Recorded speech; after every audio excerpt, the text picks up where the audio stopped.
Gently minimize my window. Alright. So this is the submission video of Passion 90%, no MS NG+. No MS NG+ stands for No Menu Storage New Game Plus. So, no menu storage. This allows the glitch which allows us to pick up infinite of any item, but we still have a glitch that we can pick up double of any item. And since this game tracks progression, the progression items, once you go collect 14 of the star progression items, the game ends. You actually only need 7 of them. So obviously we pick out and do the fastest levels we can. And since this is NG+, our weapons are pretty broken. Accidentally triggered the screen lock, which is fairly randomish. Can be controlled, but it loses a bunch of time, like 5 seconds. But in the long run, doesn't matter to a marathon run. So since our weapons are broken, the early game enemies are a joke to us. The main thing we have to do in this level is manage our repeater reload. We will reload the repeater one more time. At the start here we will just hit things with a hammer.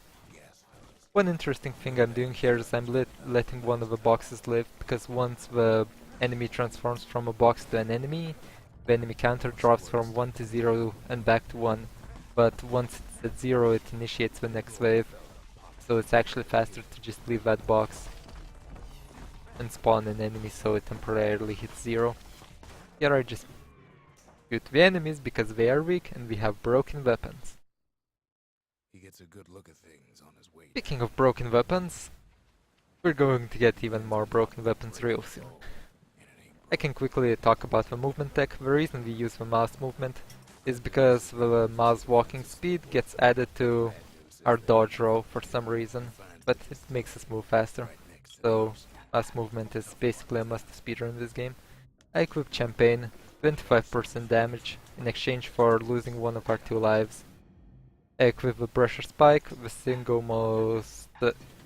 the most powerful DPS single target weapon, and the most powerful AoE weapon, which would be the musket. I also equipped Spike Vault, which is really broken, lets us fly across large gaps, which you will see momentarily if I don't fail it. This is a short auto-scroller section, which we will cut shorter by jumping over this gap. Like that. Spike Vault also lets us jump over gates, and this is the item duplication. Since we interacted with the same item within like 4 frame window, I believe. I might be wrong on that. We picked up 2 of the progression items. Now I'm going to walk up to this NPC Rux and initiate 2 conversations with him. Because once one conversation ends, we get control back. Then we initiate another cutscene by putting down our items, our progression items. And once the other cutscene ends, we get control back again, etc, etc, etc. We're chaining it so we could get... sorry, I had to use this dialogue as a audio cue, so I shut up for a little bit. But basically we used the stacking cutscenes and regaining our control to get to the Skyway, which is the level select screen, without needing to build the building, because once the Skyway drops, it's available for a short period of time, even though we didn't do anything in the Passion. This level is simple: roll up, hit the cage, kill the enemy with our broken weapons, duplicate the item, exit the level.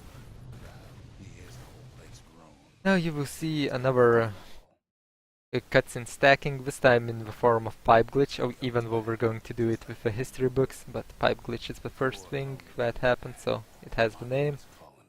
We fall down, falling is technically a cutscene, and during the cutscene we place our 2 progression items. This time we have to build because the Skyway is already fallen, but we build during the cutscene and we exit the level during the cutscene, saving more time.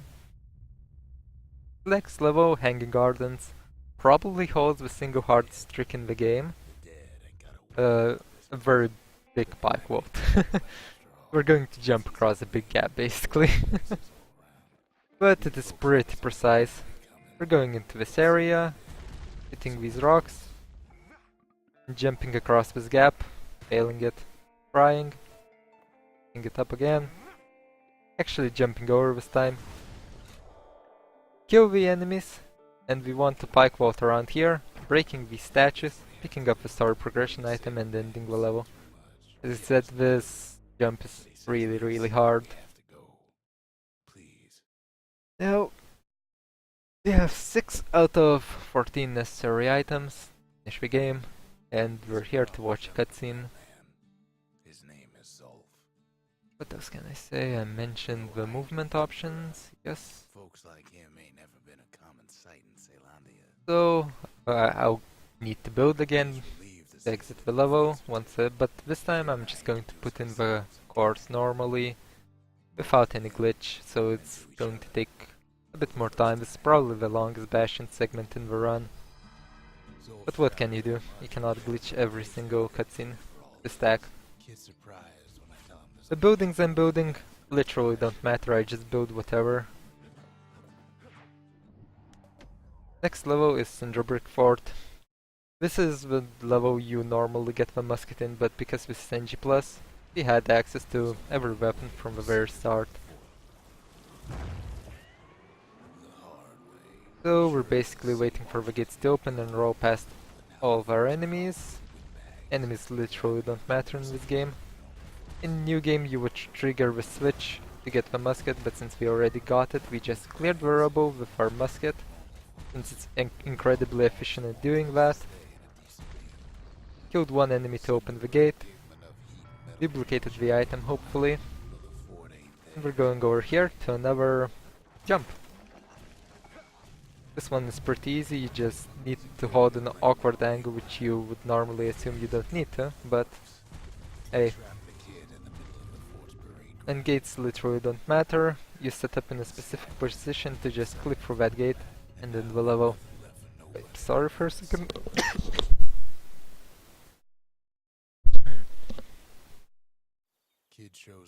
So, this level just spawns the pipe. It will be like the history books, the pipe glitch. Let's put in our progression items. Even though it looks like I put in one, I actually put in two, signified by the two whiteouts. We still need to build the building to exit the level. And we are entering our next level, which would be Rufus Lagoon. This is the level where you would normally get the pike, but once again, we have it already. This level is fairly different from its NG counterpart because we're moving a lot faster. An enemy which we use to pass through some of the places, boost us into the air, does not exist yet, so we basically clip through enemies. You only need to kill one of the enemies which spawned on the far left to open that gate. Now we're using the Queen Anne to hit us up in the air and pass through the gates, which we cannot pike vault because we cannot pike vault around because pike vault just doesn't give enough air time. You duplicate the shard, kill the enemy for fun, then wait for Anne to really spawn. To activate the skyway of the exit, we need to either get 3 pike hits and the musket hit, or get a pike hit, a pike crit, and the musket hit. So that's a tiny time save I just got by RNG. Next up is CC, which would technically have the hardest skip in the game, but it's too hard.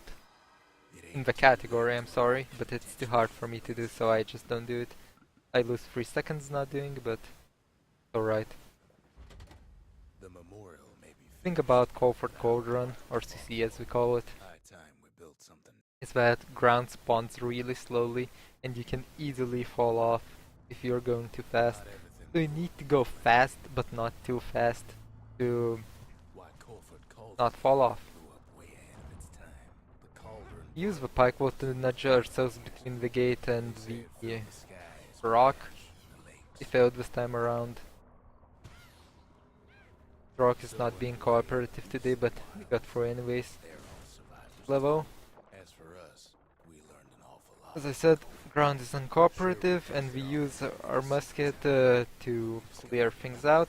And since we have champagne equipped, We have only one life, so we have to be mindful of our HP as well. So once again, we get up to the shard this time around, duplicate it, and exit. One fun skip here is if you use the Skyway and the Pike Vault at the same time. If I can do it. No, I cannot. Basically, you would instantly get up.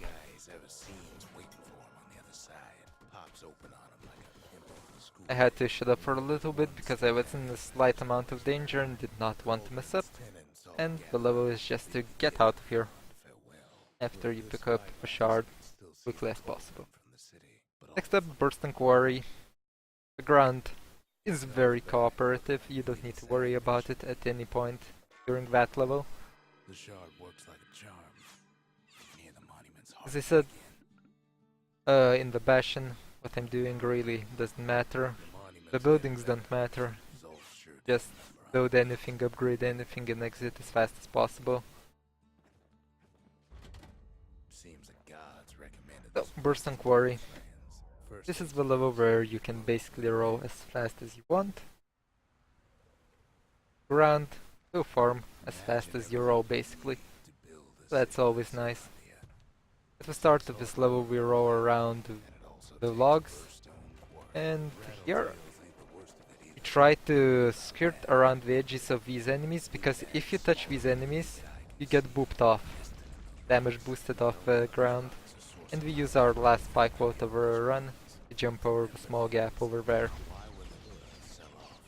Lots of tight choke points we have to maneuver through, the movement is fairly specific.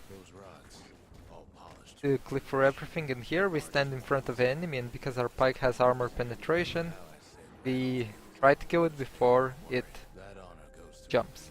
To kill it before it jumps we need one crit, the crits are 10% on each hit. Now we're just basically waiting for the cutscene to start to open these gates. Talk to Zolf. Sometimes he doesn't want to talk instantly, so we have to wait around a bit.